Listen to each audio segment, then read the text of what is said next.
Hello there guys, this is Julius the RPG fanboy, and today I'm going to be doing a video on new info released about the companions in the Technomancer. I briefly covered the companions in my last video and their importance to the game, but since then there's been a lot of new and interesting information released. The main new information released is that each companion will have their own separate story arc. All companions are met at different points in the story, so it stands to reason that they all have their own separate story as to why they end up joining you in your quest in the first place. Each of the companions' story arcs will obviously have a different theme to it depending on their personality. Once completed, these story arcs will permanently gain them some sort of ability throughout the rest of the missions, and they'll be completely loyal to you till the end. Now this will be quite familiar to players of Mass Effect. From Mass Effect 2 and onwards they had a very similar companion system.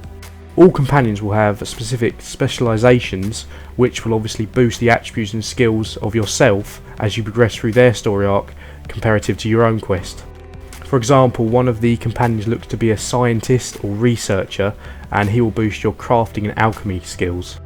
If companions aren't used consistently enough, they won't be able to catch up with you if you just decide to use them halfway through the quest and you've never used them before, so you've got to use them consistently enough to keep their skill levels up and upgrade their armour. Otherwise they'll fall behind and be utterly useless to you on any of the missions.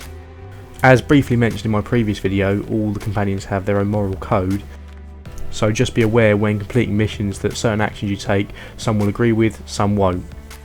Obviously you don't want to overload your team with just melee fighters or just range fighters. You need to mix it up strategically, especially if you're on the harder difficulties. The last bit of information is more of a visual clue. If you see here at the end of this companions trailer, there's 5 companions and yourself. That's certainly enough side storylines to keep things interesting and fresh when you fancy a break from the main quest. Though this obviously is just guesswork and there could be more or less than 5 in the final game.